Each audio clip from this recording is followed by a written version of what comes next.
जब भी डेक्कन की हिस्ट्री की बात होती है इंडिया में, ज़्यादातर फोकस इसी बात पर होता है कि दिल्ली से कौन सा बादशाह वहाँ गया और उसने क्या किया। लेकिन डेक्कन की अपनी डायनेस्टीज, उनके बीच के रिलेशनशिप्स, उनकी पॉलिटिक्स और एक डायनेस्टी से दूसरी डायनेस्टी तक का सक्सेशन, इन सब पर काफ़ी कम बात होती है। बट अगर आपको इसमें दिलचस्पी है तो आपको ज़रूर पढ़नी चाहिए मनु एस पिल्लई की किताब रिबेल सुल्तान्स। इसमें इन्होंने पूरा फोकस डेक्कन पे रखा है, जिसमें थोड़े बहुत इंटरेक्शंस दिखाए हैं दिल्ली के मुगल से और खिलजी से, बट मेन पात्र नहीं है वो बुक के। ये पूरे डेक्कन के रूलर्स और उनकी डायनेस्टीज की कहानी है। लिखा भी ऑथर ने बहुत ही अच्छे से है इस किताब को। कभी भी फीलिंग नहीं आती कि बहुत स्लो हो रही है किताब या बहुत तेज हो रही है। एकदम आइडियल पेस पे नैरेटिव चलता रहता है। किताब खत्म करने के बाद आपको 2-3 दिन तक ऐसा लग सकता है जैसा कुछ मिसिंग है लाइफ में। इस किताब से जो चीज़ें मैं खुद याद रखना चाहूँगा वही यहाँ पे वीडियो में मेंशन करूँगा। तो स्टार्ट होती है कहानी 3 पेरेंट डायनेस्टीज से। Number 1, Yadavas of Devanagari. इनकी लैंग्वेज थी संस्कृत और मराठी, और ये प्रेजेंट डे महाराष्ट्र के अराउंड रीजन था इनका। Number 2, Kakatiyas of Warangal, region Andhra Telangana, language Telugu. Number 3, Hoysalas of Dwara Samudra, language Kannada, area present day Karnataka. इन 3 पेरेंट डायनेस्टीज को अटैक हुआ जब अलाउद्दीन खिलजी 1296 में देवनागरी पे अटैक किया और इसका नाम चेंज करके दौलताबाद कर दिया। इसके बाद धीरे धीरे ये तीनों पेरेंट डायनेस्टीज डिक्लाइन पे चली गई और इसी वजह से राइज हुआ विजयनगर एम्पायर का 1336 में। इसी विजयनगर एम्पायर की कैपिटल सिटी थी हम्पी, जो 16th सेंचुरी की सबसे रिचेस्ट सिटी थी वर्ल्ड की। ये फेमस थी अपने कॉस्मोपॉलिटन कल्चर के लिए और ग्रैंड टेम्पल आर्किटेक्चर के लिए। इनके सबसे ग्रेटेस्ट राजा थे कृष्णदेव राया। उस समय इनके रेगुलर वॉर चलते रहते थे पड़ोस की बहमनी सल्तनत से, और उसमें विजयनगर को आगे रखने में इन्होंने बहुत महत्वपूर्ण भूमिका निभाई। जैसा मैंने कहा कि इसी टाइम पर फ्लरिश कर रही थी बहमनी सल्तनत, उनका कैपिटल गुलबर्ग में था। इसके फाउंडर्स ने रिबेल किया था दिल्ली सल्तनत से और अपनी अलग गद्दी बना ली थी डेक्कन में।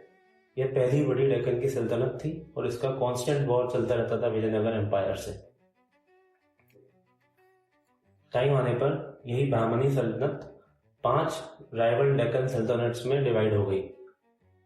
आदिल शाही डायनेस्टी, जो कि बीजापुर में थी, निजाम शाही डायनेस्टी अहमदनगर, कुतुब शाही डायनेस्टी गोलकोंडा हैदराबाद, इमाद शाही डायनेस्टी बेरार और बारिक शाही डायनेस्टी बिदार।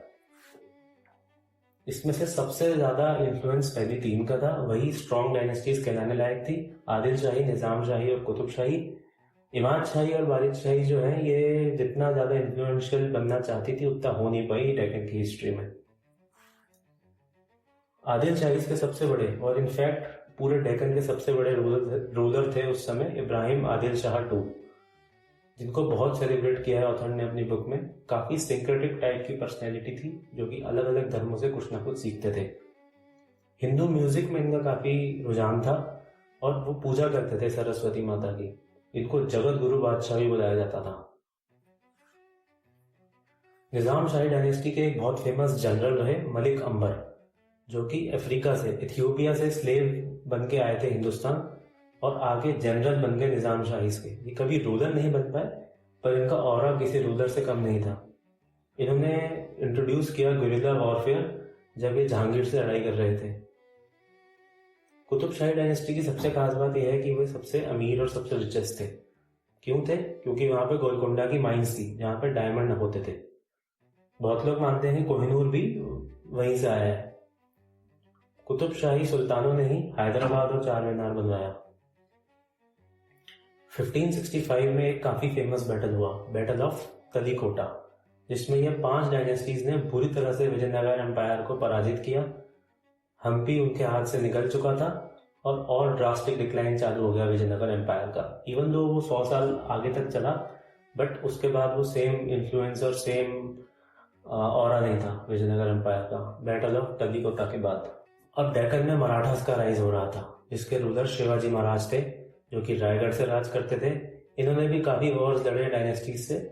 ऐसा नहीं था कि हमेशा साइड सेम रहती थी वॉर में, काफ़ी कॉम्प्लेक्स इंटरप्ले था डेक्कन पॉलिटिक्स का, जिसको रिलीजियस वॉर में या आइडियोलॉजिकल वॉर में सीमित रखना सही नहीं होगा। कई बार दो जो ओपोनेंट आपस में लड़ रहे हैं वो अगले वॉर में साथ हो जाते थे। तो बहुत कॉम्प्लेक्स इंटरप्ले था जो कि ऑथर ने बहुत अच्छे से एक्सप्लेन किया है। ये डेक्कन के इंडिपेंडेंट रूलर्स को सबसे बड़ा झटका तब लगा जब औरंगजेब ने अपने कदम डेक्कन की तरफ बढ़ाए और जब उसने शिवाजी और संभाजी को मार दिया। उसके बाद मराठास के पेशवास काफी डोमिनेंट रहे, बट धीरे धीरे सारी डेक्कन की इंडिपेंडेंस और डिस्टिंक्टिव कल्चर डिसॉल्व हो गए और फिर किसी मेजर डायनेस्टी का राइज नहीं हुआ डेक्कन से। Thanks for watching and subscribe for similar content ahead. Thank you.